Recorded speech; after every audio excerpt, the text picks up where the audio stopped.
கிறிஸ்துவுக்குள் பிரியமான தேவனுடைய பிள்ளைகளே, கர்த்தராகிய இயேசு கிறிஸ்து நம்ம யாவரையும் ஆஸ்வதிப்பாராக. காட் பிளஸ் யூ பிரியமானவர்களே. இந்த கிரைஸ்ட் ரெவலேஷன் இந்த மெசேஜ் 283வது முறையாக யூடியூபின் வழியாய் செய்தளிக்கும்படியாய் பரிசுத்த ஆவியானவர் செய்த கிருபைக்காக பரிசுத்த ஆவியானவரை கோடி கோடியாக ஸ்தோத்திரிக்கிறேன். இந்த செய்தி பாவம் என்றால் என்ன என்பதை குறித்து நாம் வேதத்தின் வழியாய் பார்க்க போகிறோம். தேவனுடைய ஆவியினால் எழுதப்பட்டுள்ள வார்த்தைகளை குறித்து நாம் பார்க்க போகிறோம்.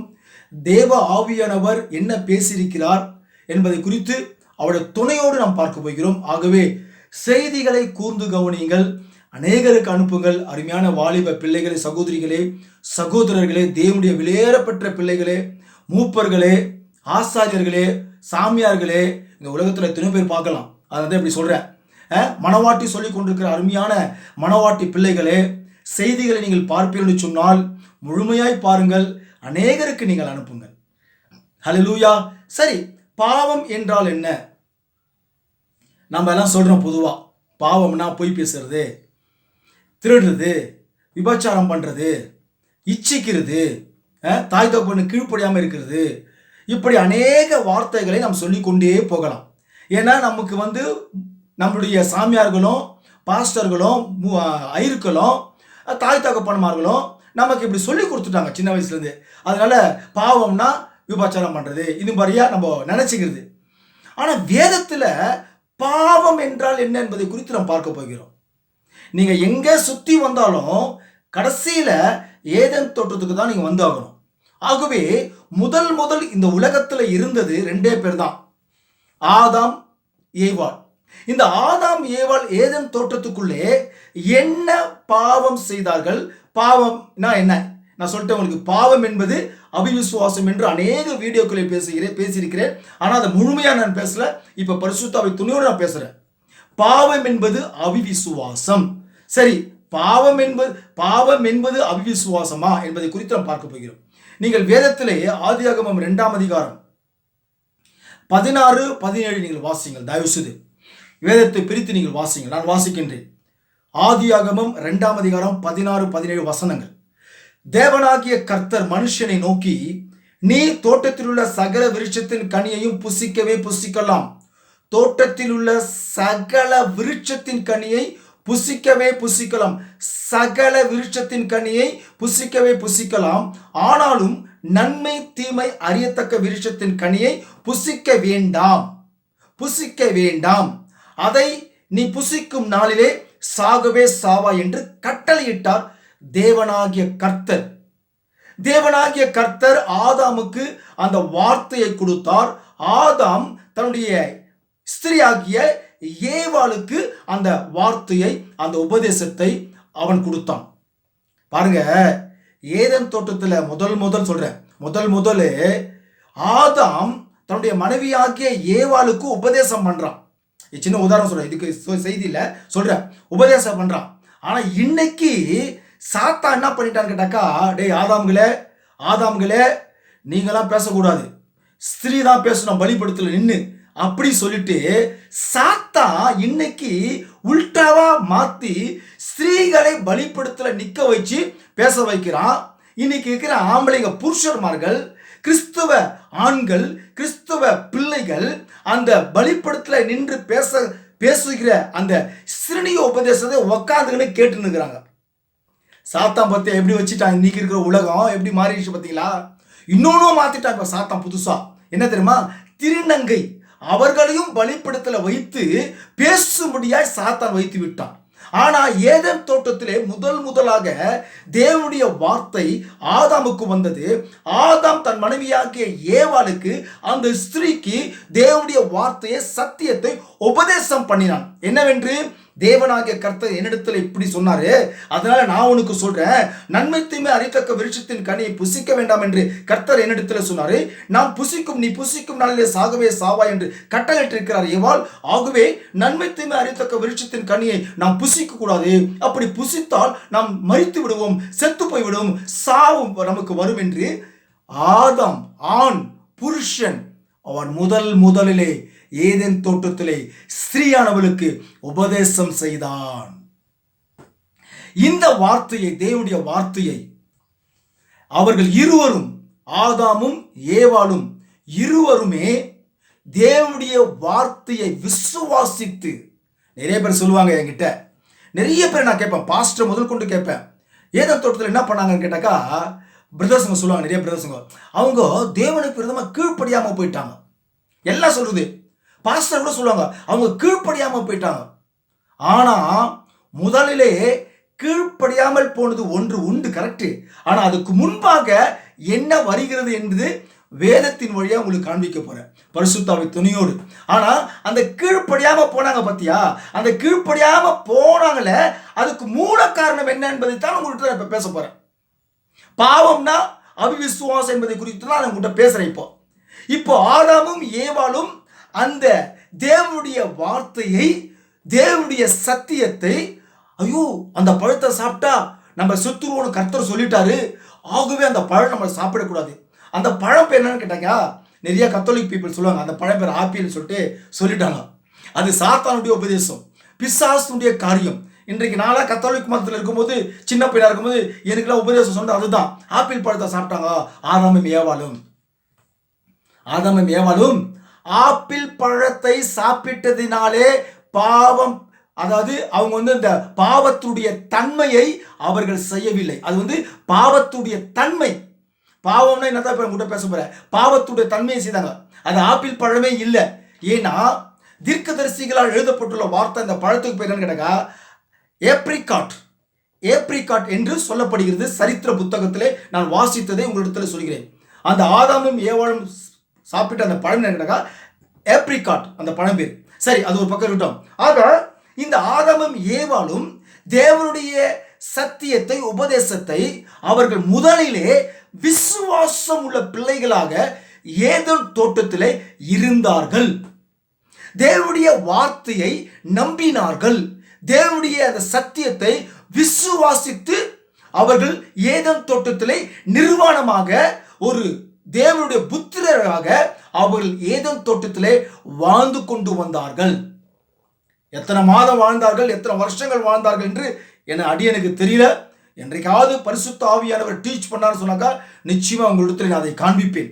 ஆகவே இவர்கள் பல வருஷங்களாக, பல மாதங்களாக அந்த தேவனுடைய சத்தியத்திற்கு அதை விசுவாசித்து அவர்கள் ஏதேன் தோட்டத்தில் இருந்தார்கள். இப்போ சாத்தான் ஆதியாகமம் 3ஆம் அதிகாரத்திலே சாத்தான் ஏவாள் கிட்ட பேசுகிறான். 1ஆம் வசனத்தை பாருங்கள், 1லிருந்து நீங்கள் 6 வரைக்கும் பாருங்கள், 7 வரைக்கும் பாருங்கள். இப்ப சாத்தான் பேசுறான் ஏவாள் கிட்ட. ஸ்திரீயை நோக்கி, நீங்கள் தோட்டத்தில் உள்ள சகல விருட்சங்களின் கனியையும், தோட்டத்தில் உள்ள சகல விருட்சங்களின் கனியையும் புசிக்க வேண்டாம் என்று தேவன் சொன்னது உண்டோ என்றான். ஆனா தேவன் என்ன சொன்னாரு? எந்த தேவன்? ஆதாமாகிய தேவன். தோட்டத்தில் உள்ள சகல விருட்சத்தின் கனியை புசிக்கலாம். ஆனா இப்ப சாத்தான் சொல்றான், சத்தியத்தை உல்டாவா பேசுறான், திருப்பி பேசுகிறான், கள்ளபோதகமாய் பேசுகிறான் சாத்தான். இதை குறித்து பல வீடியோவிலே பேசியிருக்கிறேன். ஆனா இப்போ இதுவும் வருது. ஏன்னாக்கா பாவம் என்பது அவிசுவாசம் என்ற செய்திக்கு இது கொடுத்து அவர் நான் ஆக்சுவலாவே. ஆக இந்த சாத்தான் சொல்றான்னு கேட்டா, தோட்டத்தில் உள்ள சகல விருட்சத்தின் கனியும் புசிக்க வேண்டாம் என்று தேவன் சொன்னது உண்டோ? எப்படி பேசுறான் பார்த்தீங்களா? உன்னது உண்டோ என்றான். தோட்டத்தின் நடுவில் இருக்கிற விருட்சத்தின் கனியை குறித்து தேவன் நீங்கள் சாகாதபடிக்கு அதை புசிக்கவும் அதை 3ஆம் வசனம் தொடவும் வேண்டாம் என்று சொன்னார் என்றால். இப்ப ஸ்திரீ சொல்றா, இல்ல சகல விருட்சத்தின் கனியும் புசிக்கலாம், தோட்டத்தில் நடுவில் இருக்கிற கனியை தொடவும் கூடாது, சாப்பிடவும் கூடாது. அப்படி நாங்கள் சாப்பிட்டோம்னு சொன்னாக்கா சாகவே நாங்கள் மரணம் ஏற்பட்டுரும் அப்படின்னு ஸ்திரீயானவர் சொல்றான். இப்போ சர்ப்பம் சொல்றான், அவனுடைய வார்த்தையை கொடுக்குறான். அப்பொழுது சர்ப்பம் ஸ்திரியை நோக்கி, சாகவே சாவதில்லை அப்படின்னு 4ஆம் வசனம் சொல்லுது. நீங்க 4லிருந்து நீங்க 6 வரைக்கும் தயவு செய்து வேதத்தை பிரிச்சு பாருங்க. நான் ஃபுல்லா வாசிக்கல, நீங்க வாசிங்க. எனக்கு ஃபுல்லாலாம் வாசித்த டைம் எனக்கு என்னுடைய மொபைல் 33 நிமிஷத்துக்கு மேலே ஆட்டோமேட்டிக்காக கட்டாடும். அதனால தான் சுருக்கமாக பேசுறேன். ஆகவே நீங்க ஃபுல்லா வாசிங்க.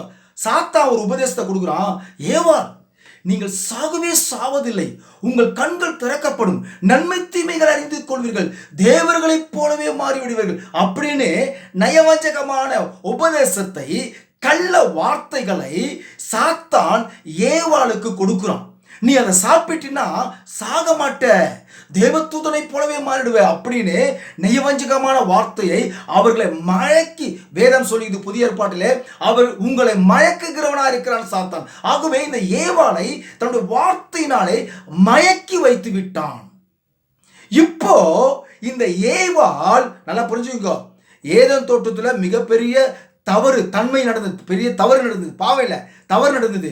இப்போதான் பாவம் செய்யறாங்க, பாவத்துடைய தன்மை நடந்தது. ரெண்டாவது இப்போ என்ன பாவம் செய்யறாங்க கேட்டாக்கா, இப்போ இந்த ஏவாளை சாத்தானுடைய உபதேசத்தை விசுவாசிக்கும்படியாக அவன் வைக்கின்றான். இப்படி அவன் பேசின உடனே ஏவாள் சாத்தானுடைய உபதேசத்தை விசுவாசித்து தேவனுடைய உபதேசத்தை அவிசுவாசம் கொண்டாள். இதுதாங்க நடந்தது. முதல்ல ஃபர்ஸ்ட் பிகினிங்ல தான் நடந்தது. ஆக இருவருமே, ஆதாமும் ஏவாளும் சாத்தானுடைய உபதேசத்தை விசுவாசித்தார்கள், தேவனுடைய வார்த்தையை அவிசுவாசம் கொண்டார்கள். பல்ல கவனிக்கணும். இப்ப அவிசுவாசம் கொண்டபடினாலே, சாத்தானுடைய உபதேசத்தை விசுவாசித்து அதை ஏற்றுக்கொண்டபடினாலே, கள்ள உபதேசத்தை ஏற்றுக்கொண்டபடினாலே, கள்ள வார்த்தைகளை ஏற்றுக்கொண்டபடினாலே, வேத வாக்கியத்தில் கடைசி பல வீடியோவை வாசித்திருக்கிறேன், கள்ள உபதேசத்தினாலே நாங்கள் கர்ப்பம் தரித்தோம் என்று ஒரு வார்த்தை பழைய ஏற்பாட்டில் இருக்கிறது. ஆகவே இவர்கள் அந்த கள்ள உபதேசத்திலே, கள்ள வார்த்தையிலே இவர்கள் அதை விசுவாசித்து அந்த வார்த்தை அவர்களுக்குள் கர்ப்பம் தரித்து விட்டது. அது ஒரு பக்கம் இருக்கட்டும். இப்ப பாயிண்ட் தான் நம்ம பேச போறோம். இப்ப இந்த கள்ள வார்த்தையை அவர்கள் ஏற்றுக்கொண்டார்கள், அவையை உட்கொண்டார்கள். கள்ள வார்த்தையை நல்லா புரிஞ்சுக்கணும். அந்த நன்மை தீமை அறித்தக்க விருட்சத்தின் கனியை, அந்த கனியை புசிப்பதற்கு முன்னால பிசாசுடைய வார்த்தை என்னும் கனியை அவர்கள் புசித்து விட்டார்கள். ஏவாள் அந்த வார்த்தையை புசித்தபடியினாலே இவர்களுக்குள் அவிவிசுவாசம் வந்துவிட்டது. தேவனுடைய உபதேசத்தை விசுவாசிக்காமல் அவிவிசுவாசம் கொண்டு, அப்படியா நம்ம சாகவே சாவது இல்லையா, அப்ப நம்ம சாப்பிடலாமே, இதெல்லாம் வேதத்தில் இருக்குதான்னு கேட்காதீங்க. தேவனுடைய ஞானத்தில் ஒரு என்னுடைய சுயமா நான் பேசுறேன். இப்படிலாம் நடந்திருக்கலாம். அப்படியா நம்ம சாக மாட்டோமா, அப்ப அந்த பழம் சாப்பிடலாமா? அப்ப சாத்தான் சொல்றான், ஏவா சாப்பிடு, சாகவே சாவதில்லை ஏவாள், தேவன் அறிவார் ஏவாள், நன்மை தீமை அறிந்து கொள்வாய், உன் கண்கள் திறக்கப்படும், இது நன்மை அது தீமை என்று அறிந்து கொள்வாய், தேவர்களைப் போலவே மாறிடுவாய், அறிவு பெருகி போய்விடும், அழகு பெருகி போய்விடும். எல்லாம் இப்படியான அநேக வார்த்தைகளை கொடுத்து தேவனுடைய வார்த்தையை அவிசுவாசம் கொள்ளும்படியாக சாத்தானுடைய உபதேசத்தை உள்ள நுழைச்சிட்டோம்.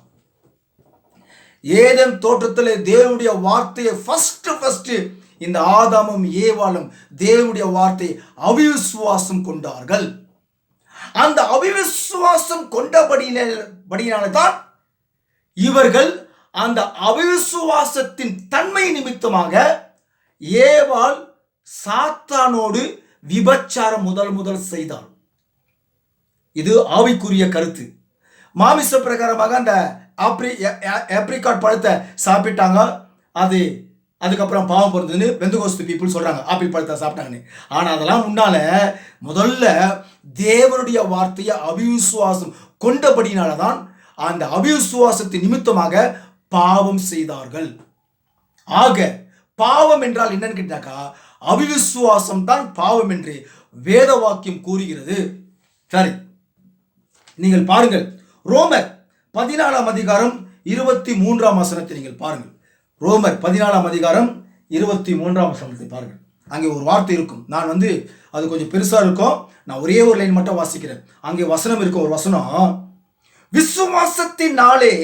விசுவாசத்தினாலே வராத யாவும் பாவமே. அல்லேலூயா. எத்தனை பேருக்கு புரிந்தது? அல்லேலூயா சொல்லுங்க தயவு செஞ்சு.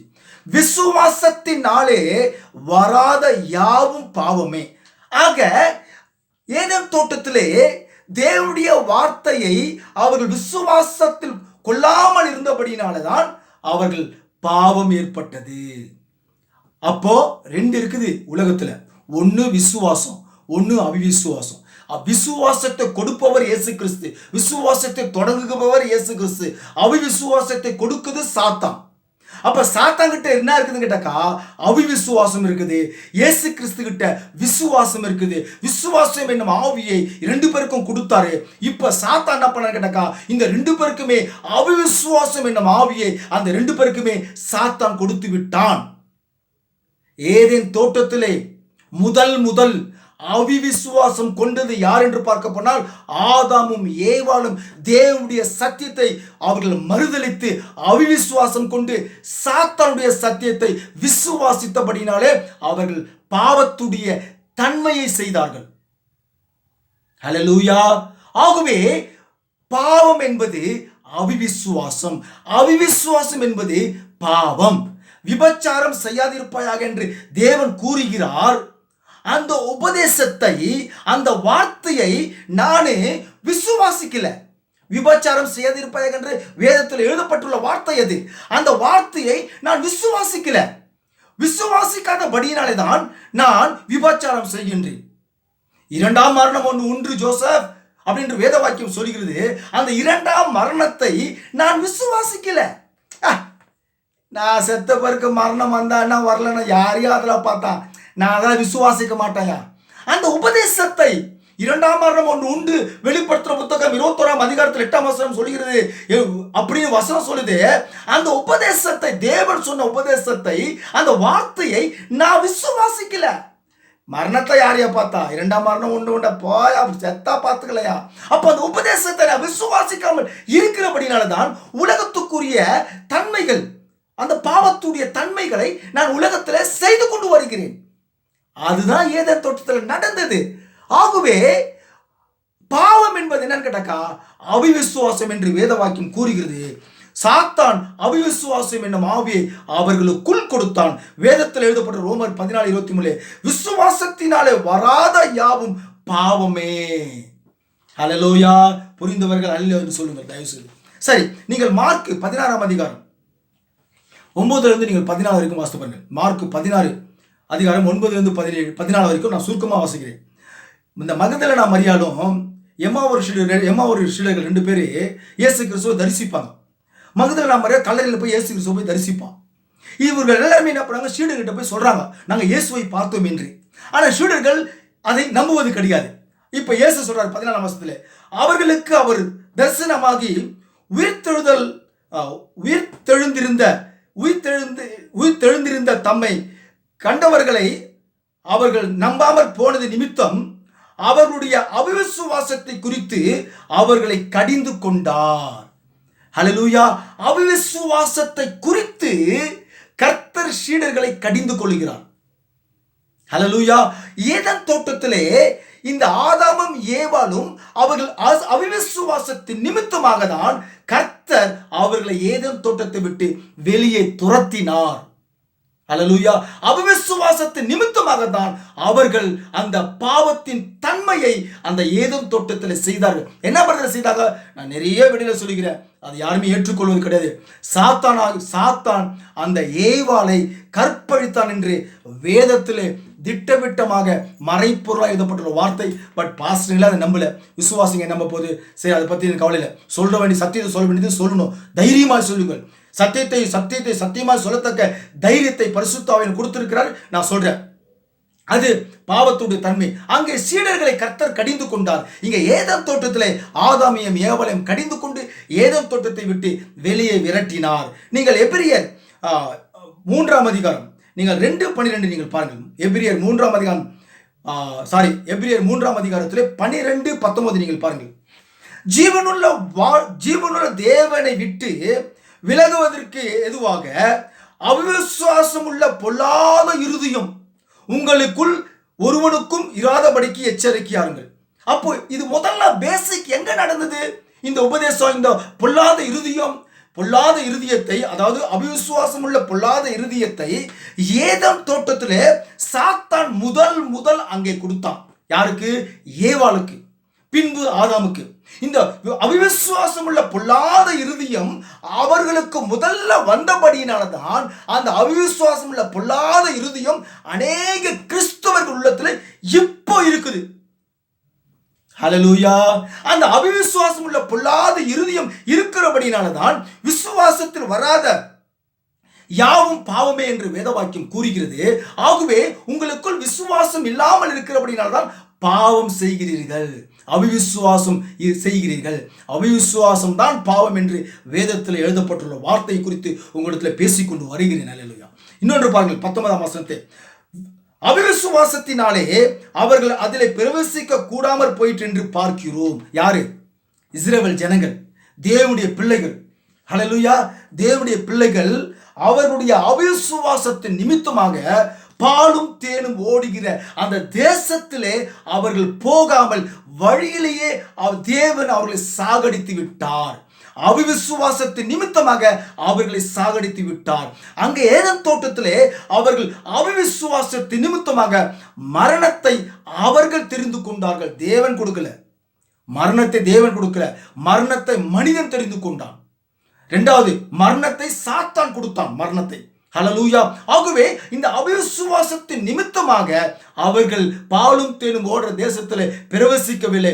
இங்கே ஏதேன் தோட்டத்திலே அவர்களுடைய அவிசுவாசத்தின் நிமித்தமாக ஏதேன் தோட்டத்திலே பிரவேசிக்க முடியாமல் போய்விட்டது. அவர்களை ஏதேன் தோட்டத்தை விட்டு வெளியே துரத்தினார். ஏன்? என்ன பெரிய பாவம் செஞ்சுட்டாங்க ஆரம்பத்தில், பிகினிங்கில். இது உதாரணமாக உங்களுக்கு சொல்லட்டுமா? நான் நிறைய பேரை கேட்பேன், மனிதனை எப்படி படைத்தார் என்று நான் கேட்பேன். நிறைய பேர் உதாரணமாக சொல்கிறேன். நிறைய பேர் சொல்லுவாங்க மண்ணினாலே உருவாக்குனார் என்று சொல்லுவாங்க. ஆனால் மண்ணினாலே மனிதனை உருவாக்குறதுக்கு முன்னால தேவன் தமது சாயலாகவும் தமது ரூபத்தின்படியாகவும் தேவன் ஆதாமை சிருஷ்டித்தார் என்று வேதத்தில் எழுதப்பட்டுள்ள வார்த்தை. ஆகவே தேவன் மனிதனை முதலிலே சிருஷ்டித்தார், இரண்டாவது உருவாக்கினார். இதுதான் சத்தியம். நான் அவ்வளவுதான், அதுக்கு மேலே பேசல, ஏன்னா யூடியூப்ல நிறைய பேசிட்டு அதை பத்தி. ஆகவே மனிதனை எப்படி உருவாக்கினார்? மூல சத்தியம் என்ன கேட்டா, ஃபர்ஸ்ட் தேவனுடைய சாயலை உருவாக்கினார், இரண்டாவது மனிதனை சிருஷ்டித்தாரு, இரண்டாவது உருவாக்குறாரு. அது போலதான் இந்த ஏதேன் தோட்டம் என்ன பாவம் நடந்தது கேட்டாக்கா, முதல்ல அவிசுவாசம் வந்தது.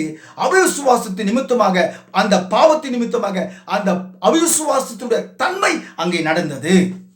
ஆகவே ஏதேன் தோட்டத்தை விட்டு அந்த பாலும் தேனும் ஓடுற அந்த ஏதேன் தோட்டத்திலே விரட்டி விட்டார். ஹல்லேலூயா. நீங்கள் பாருங்கள், யோவானிலே பாருங்கள், 12ஆம் அதிகாரத்திலே 47-48 வசனத்தை வாசிங்கள். அங்கே ஒரு வசனம் சொல்லும், ஒருவன் என் வார்த்தைகளை கேட்டும் விசுவாசியாமல் போனால், இப்ப 48 வாசிக்கிறேன், நான் சொன்ன வசனமே அவர்களை கடைசி நாளில் நியாயம் தீர்க்கும். ஹல்லேலூயா. இப்போ தேவன் சொன்னாரு, சத்தியத்தை கொடுத்தாரு. ஹல்லேலூயா. அந்த சத்தியத்தை சொன்ன கேட்ட அந்த சத்தியத்தை அவர்கள் கேட்காம போனாங்க.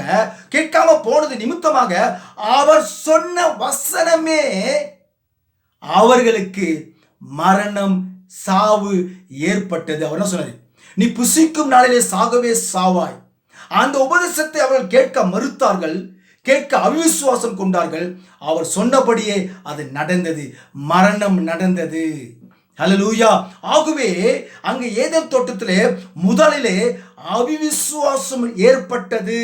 அதுதான் இப்ப செய்தி நான் உங்கள்கிட்ட பேசுகிறேன். நீங்க இன்னொன்று பாருங்க, ரோமர் 2 தீமோத்தேயு 2:18 பாருங்கள். 2 தீமோத்தேயு 2:18. அவர்கள் சத்தியத்தை விட்டு விலகி என்ன பண்ணாங்க கேட்டா, சிலருடைய விசுவாசத்தை கவிழ்த்து போடுகிறார்கள். அது யாருன்னு கேட்டா, கள்ள போதுங்க. சிலருடைய விசுவாசத்தை கவிழ்த்து போடுகிறார்கள். இதெல்லாம் எங்க எப்படி நடந்தது? எங்க நடந்தது படகா மறுபடியும் உங்களை ஏதேன் தோட்டத்தை நான் கொண்டு வரணும். ஏதேன் தோட்டத்திலே விசுவாசமா இருந்த ஆதாமியும் ஏவாளியும் சாத்தானவன் விசுவாசத்தை அங்க முதல்ல கவிழ்த்து போட்டுட்டான். அதுக்கப்புறம் தான் இப்போ கள்ள போதகர்களையும் சாத்தான் தெரிந்து கொண்டு, அவருடைய ஊழியக்காரர்களை தெரிந்து கொண்டு, இன்றைக்கு இருக்கிற அநேக விசுவாசிகளுடைய விசுவாசத்தை கவிழ்த்து போட்டு கொண்டு வருகிறான். இந்த கிரைஸ்ட் ரெவலேஷன் மெசேஜ் மூலமா அநேக வார்த்தைகள், அநேக சத்தியங்கள், அநேக மறைப்பொருள்கள் சத்தியத்தை சத்தியமாய் பேசிக்கொண்டு வருகிற இந்த உபதேசங்களை, இந்த சத்தியங்களை கள்ள போதகர்கள், இதை கேட்கின்ற கள்ள போதகர்கள், நீங்க யாருன்னா கேட்ட அவங்ககிட்ட சொன்னீங்கன்னாக்கா, இந்த சத்தியத்தை கேட்காதபடிக்கு கவிழ்த்து போட்டு கொண்டு வருகிறார்கள். விசுவாசத்தை கவிழ்த்து போட்டு கொண்டு வருகிறான் சாத்தான். இன்றைய காலத்திலே உங்கள் விசுவாசத்தை அதெல்லாம் விசுவாசிக்காதீங்க சிஸ்டர். அதெல்லாம் பொய்யான உபதேசம், கள்ள உபதேசம். நீங்க விசுவாசிக்காதீங்க. இப்ப ஏதேன் தோட்டத்தில் அதான் சொன்னா சாத்தான், அதை விசுவாசிக்காத, நான் சொல்ற வார்த்தை விசுவாசி, உனக்கு சாவே சாவு வராது, மரணமே உனக்கு வராது, அதை சாப்பிட்டு பாரு, அதை தொட்டு பாரு, அதை இச்சித்து பாரு, இப்படியெல்லாம் பேசியிருப்பான் அவன். கண்டிப்பா சாத்தான், உனக்கு மரணமே வராது, சாகவே சாவதில்லை அப்படின்னு சாத்தான் சொன்னான். அவருடைய விசுவாசத்தை ஏதேன் தோட்டத்திலே கவிழ்த்து போட்டான். அப்ப விசுவாசம் கவிழ்த்து போட்டானாக்கா ரெண்டாவது என்ன வரணும்? அவிசுவாசம் வரணும். ஒண்ணு விசுவாசம், இல்ல அவிசுவாசம். விசுவாசம் உள்ள பிள்ளைகளை இன்றைக்கு சாத்தான் கவிழ்த்து போட்டு கொண்டு வருகிறான் என்று இப்ப நான் வாசித்து காமித்தேன். இது பிகினிங்ல எங்க நடந்ததுன்னு கேட்டாக்கா, ஏதேன் தோட்டத்திலே சாத்தானவன் அங்கே செய்தான்.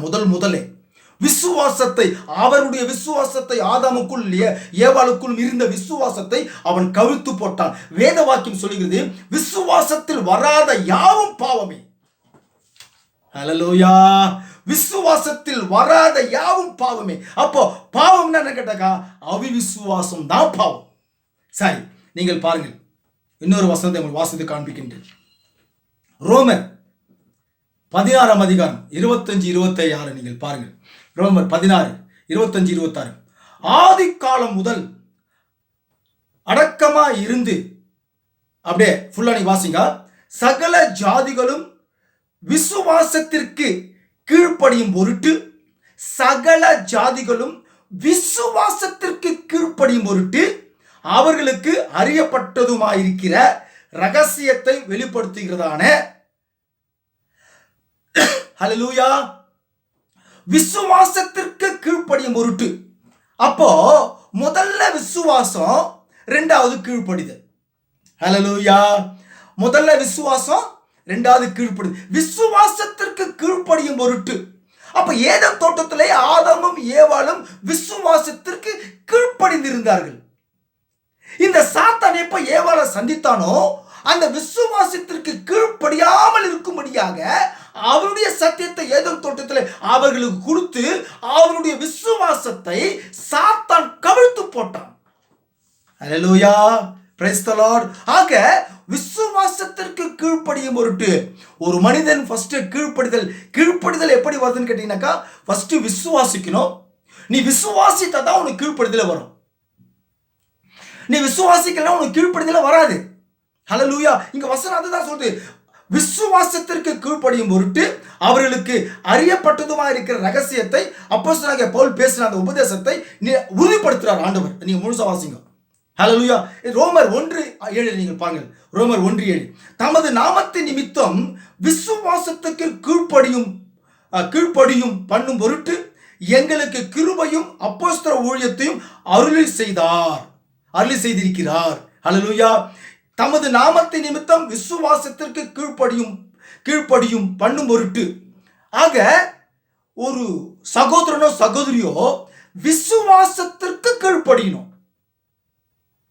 அப்ப முதல்ல என்னது? முதல்ல விசுவாசம், இரண்டாவது கீழ்ப்படிதல்.